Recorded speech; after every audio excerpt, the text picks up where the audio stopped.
everyone, it's Kim and welcome back to my channel! First, hindi na tayo magpapaligoy-ligoy pa dahil ayokong humama yung aking video. Sabihin ko na yung dapat kong sasabihin. First, ang ginagamit ko sa aking current skincare routine is itong Clarisonic Aria. Hindi siya dirty, okay? Kaya naging ganito yung color niya, it's because to my Kojisan na Kojic soap. Nag-i-stain siya sa bristles. So, ginawa ko ng lahat para matanggal siya, but hindi siya natanggal. Kasi, everyday kong ginagamit tong soap na to. So, yeah. Hinayaan ko na lang siya. Pero, always ko itong nililinis, okay? Ang pinanilinis ko rito is yung aking charcoal facial cleansing foam. Para maganda. Kasi maganda yung charcoal, di ba? Nakakatanggal ng mga toxic. You know. That's why I like that facial. Hindi ko na siya ginagamit. So, naisip ko, dito ko lang siya gagamitin sa aking Clarisonic panlinis. So, after nyan, ginagamit ko pang toner, itong rose water. Sometimes, yung apple cider. Yung apple cider, ginagamit kong toner. Tapos, ito, ginagawa ko, minimix ko to rose water and itong ascorbic acid, the vitamin C. Dapat nga L-ascorbic siya. Kaso nagkamali ako ng bili. But, it's the same thing naman siya.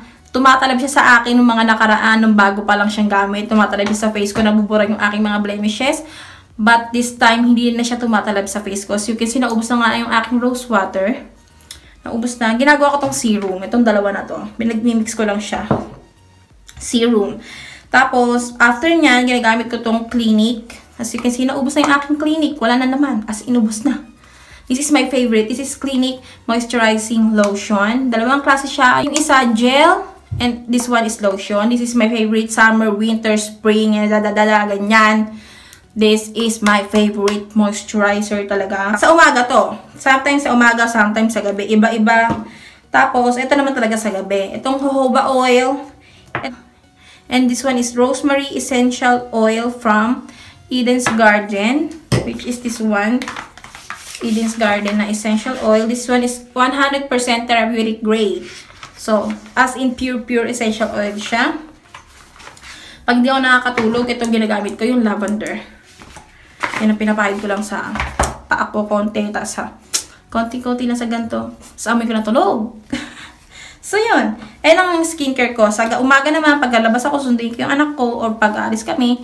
Itong Neutrogena Clear Face, Breakout Free, yan. SPF 30, and Broad Spectrum. Pag magkatanggal naman ako ng makeup, ito naman ginagamit ko, itong Garnier. Hindi ako nagkakaroon ng breakout dito. This one is my favorite also. This one is like water. Walang amoy, just water. This one is thumbs up. Super. Highly recommend. So, yan. Ayan ang aking skincare routine. Itong mga nakaraan. But now, may bago na akong skincare routine. Dahil may binili ako sa eBay from Dr. Alvin Rejuvenating Set, which is this package. This set. Yan. May soap, merong rejuvenating cream, sunblock, and toner. So, naglagay na ako, nag-patch test na ako dito. Yung bleaching cream ko, yung rejuvenating cream dito ko nilagay sa likod ng tenga. Tapos yung toner dito naman. Dito yung toner. Here. Dito. Kasi manipis yung mga balat natin dito tsaka hindi dito. That's why dyan ko siya nilagay.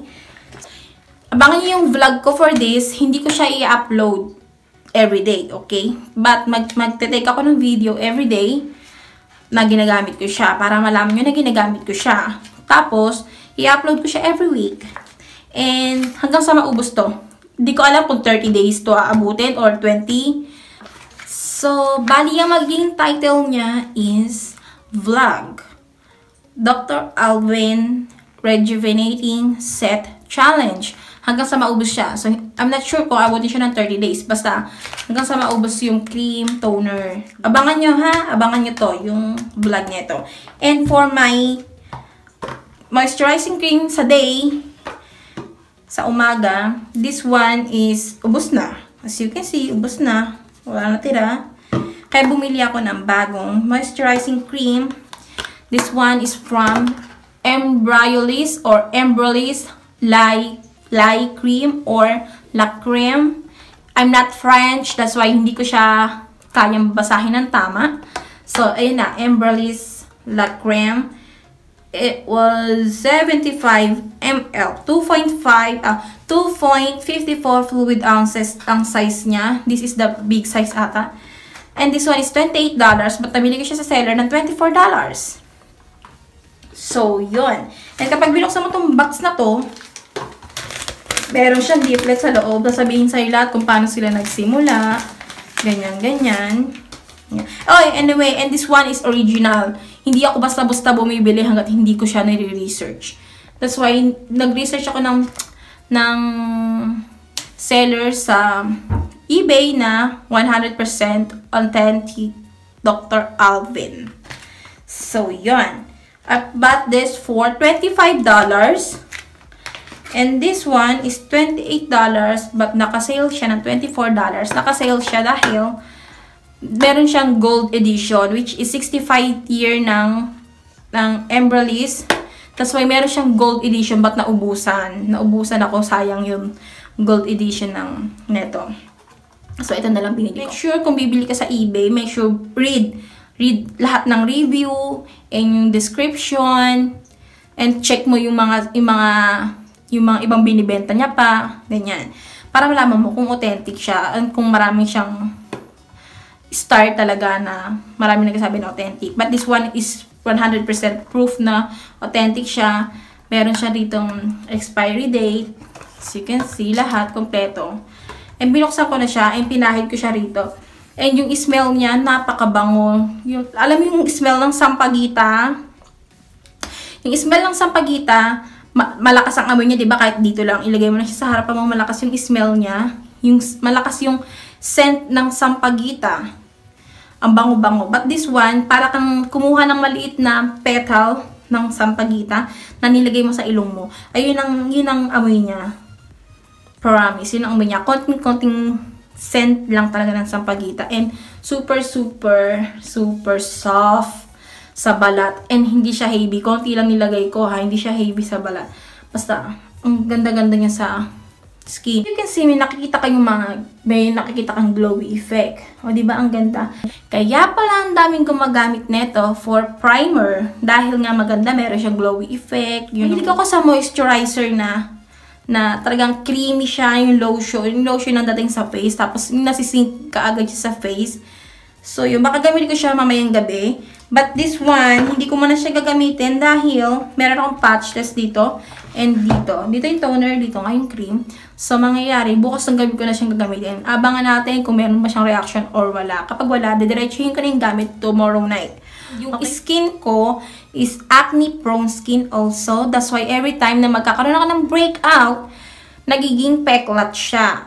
Peklat, like that. Ang tawag dyan is post-inflammatory hyperpigmentation. Sa mga hindi po nakakaalam, kung meron kayong acne, tapos kapag gumagaling siya, nagiging dark, yung dark red, dark brown, like that. Like mine.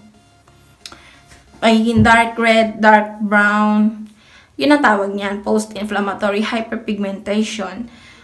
Yung iba naman, yung mga nagkakaroon ng acne, tapos kapag gumagaling, parang naging scar. Tapos yung mga acne naging bukol-bukol, cystic acne, ang tawag doon. So, ito yung problem ko sa face ko. Kapag nagkakaroon ako ng breakout, automatic girl talaga. Nagiging blemishes or hyperpigmentation, yun na yun. Basta ito yung problem ko sa face ko. So, wag po kayong mamimintas ng face kahit sino man po, kahit hindi ako or yung ibang boys or girls na nagkasuffer sa mga ganito.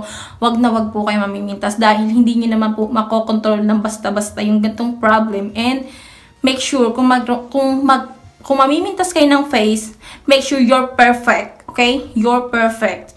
But if not, no, don't judge us. Yung may mga ganitong problem. Okay? Okay? So, yun lang ang pakiusap ko sa inyo. Sa mga perfect skin, you know, wag po kayo mamimintas basta-basta. Dahil hindi nyo alam yung mga pinagadaanan namin sa ganito. That's why mahilig kami sa makeup. Dahil dagdag confidence, which is ganito yung skin namin. Tapos nagmahal namin ng makeup. We love makeup. Tapos gusto namin tumaas yung aming self-confidence. So, yon. Bye guys! I hope you like my video and please don't forget to thumbs up and subscribe. Bye-bye! God bless!